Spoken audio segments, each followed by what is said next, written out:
titled my sermon, Cost of Love, Christ First, Others Elevated. Let's be honest about this. This passage sounds harsh. Hate your family, hate your own life. It's kind of a verse that makes you squirm in the pews, doesn't it? But Jesus isn't being cruel. He's being clear. He's not asking us to despise our loved ones. He's asking us to love him more. In the Greek word, the word miseo means to prefer less. It's a call to radical prioritization, not emotional rejection. Jesus is saying, if you want to follow me, I must be your deepest love, your guiding compass. This is not a rejection of relationships, it's a reordering of relationships. And when Christ is first, everything else finds its proper place. Jesus continues with two analogies, a builder calculating the cost of a tower and a king weighing the odds of war. These are not parables of fear, they're an invitation to intentional discipleship. To follow Christ is not a casual choice. It's a deliberate, sacrificial journey. But what is the cost? It's not just giving up possessions. It's giving up ownership of our priorities. It's surrendering our ego, our status, our need to be right, our comfort zones. It's choosing love when it's inconvenient. It's choosing reconciliation when pride would rather walk away. Here's the paradox when we love God more than our family. We love our family more deeply. Why? Because our love is no longer possessive, conditional, or self-serving. It becomes Christ-shaped, patient, forgiving, and selfless. Paul echoes this truth in Philippians chapter 2, verse 3. This is not about self-neglect. It's about Christ-centered elevation of others. When we put Jesus first, we begin to see others through his eyes. We begin to value relationships not as transactions, but as sacred trust. A Christ-centered life bears fruit, and that fruit is relationship. Not just with God, but with neighbors, strangers, even enemies. The vertical love of God spills out horizontally in the community. Let me read that again. The vertical love of God spills out horizontally into community. So when Jesus says, hate your family, he's not tearing down the home. He's building a new kind of household. One where love is not limited by love, but expanded by grace. One where the cost of discipleship becomes the foundation of a deeper connection. Jesus gives two images counting the cost, the builder and the king. Both must count the cost before they act. Discipleship isn't spontaneous decision. It's a deliberate surrender. It's been called a long obedience in the same direction. I like that, don't you? It's been called a long obedience in the same direction. To follow Jesus means laying down our need to control, to be comfortable, to be admired.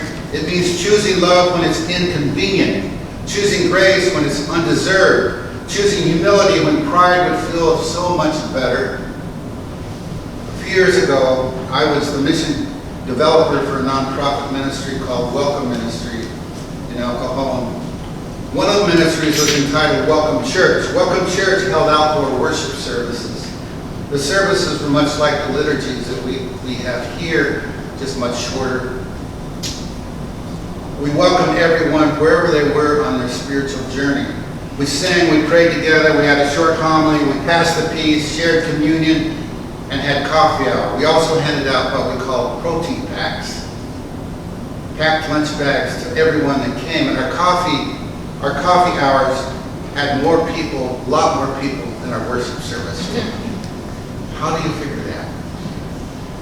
But that was part of church. So it was spontaneous. So, well, how many people do you have in church? Well, we had 30 here, and we had 50 at coffee hour, so we had, 75, 80, whatever. But that's how you do it. I mean, that's how we did it. to make everyone feel welcome. But during the week, several members of our ministry team, we passed out protein packs and spent time getting to know unhoused people in the streets of El Cajon. And those of you who don't know, El Cajon has the largest count of every area of San Diego County except for the city of San Diego itself. One afternoon, I was handing out protein packs, and I met a man that was hungry, and I sensed that he was more than just hungry. He had a big dog with him, but that was not unusual. A lot of people on the street have pets. In our conversation together, I asked if there was something he would like me to pray with him about. He mentioned he was lonely, and he also mentioned that his dog was his best friend. But he also showed me where he had been bitten by a spider or something, and his finger was swollen. He asked me if I had any antibiotic lotion or something that would help the swelling go down. I told him I didn't have anything in my car, but I'd be glad to go. I said if I could find something and bring it back. Well, it was late. I was tired, and the store across the street was closed. So I went home. I made a mistake. I came back the next day, and he was gone. He moved on. Here I was, doing ministry, which I thought my ministry was looking right in my face, and I ignored it. I still feel bad about that day, but I learned a lot. Ministry is not what you want to give to them, it's what they need. Sometimes they don't need prayer. Sometimes somebody just needs something to eat. I've got a lot of stories about that. I missed my real ministry in that situation completely. As we prepare for the final part of our church's 50th year anniversary the last 4 months. Church is not built on sentiment, but on sacrifice. It's not on comfort, but on commitment. It's not on hierarchy, but on humility. Let us love God more, not by withdrawing from others, but by valuing them more important than ourselves. Let our relationships be the radiant evidence of a life surrendered to Christ. Let our love be costly. Let it be inconvenient. Amen.